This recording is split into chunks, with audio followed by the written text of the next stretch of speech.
Dear friends, cancer symptoms की series में हम अब बात करेंगे स्टमक कैंसर की।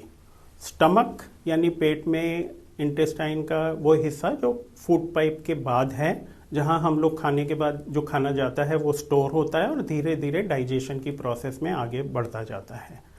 तो स्टमक के जो कैंसर हैं उसमें जो सिम्टम्स हैं वो एक जो जनरल टर्म हम लोग बोलते हैं डिस्पेप्सिया, या लोग उसको एसिडिटी की फॉर्म में भी काफ़ी बोलते हैं। तो उससे मिलते जुलते सिम्टम्स हैं, जैसे पेट के ऊपर के हिस्से में भारीपन जो खासतौर से खाना खाने के बाद बढ़ जाता है, या अपर एब्डोमेन पेट के ऊपर के हिस्से में आपको जलन हो सकती है या हल्का पेन हो सकता है।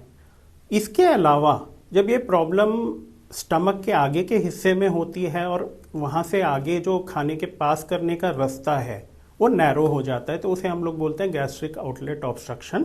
उस केस में जनरली क्या होता है, जो ये पेट का भारीपन है ये कंटिन्यूसली रहता है, आपको खाना खाने का मन नहीं करेगा, भूख काफ़ी कम हो जाएगी, और ऐसा होता है कि उल्टी आपको आ सकती है। खासतौर से आपने सुबह खाना खाया, शाम को उल्टी आ रही है जिसमें सुबह का खाना निकल रहा है, तो ये सिम्टम्स कॉमन है।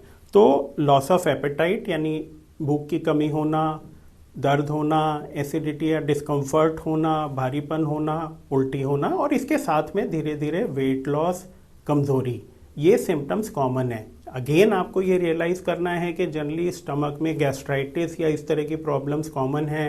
इस तरह के सिम्टम्स लोगों को गैस्ट्राइटिस से भी होते हैं, लेकिन कैंसर में ये सिम्टम्स जनरली शुरू होने के बाद कंटिन्यू करते हैं, परसिस्ट करते हैं, ठीक नहीं होते हैं। तो अगर आपको कोई सिम्टम नया है, 2 से 3 हफ्ते में नहीं ठीक हो रहा है, तो आपको अपने डॉक्टर को दिखाना चाहिए।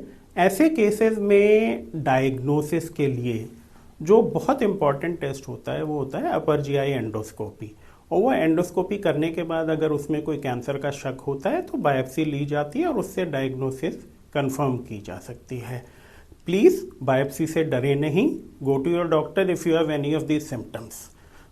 Once again I would like to request you to like and subscribe to our channel. अगर आपको लगता है कि हम लोग कुछ यूज़फुल इन्फॉर्मेशन आपको प्रोवाइड कर रहे हैं, इसको आप अपने नेटवर्क में शेयर करें तो और लोगों को भी ये इन्फॉर्मेशन मिल सकती है।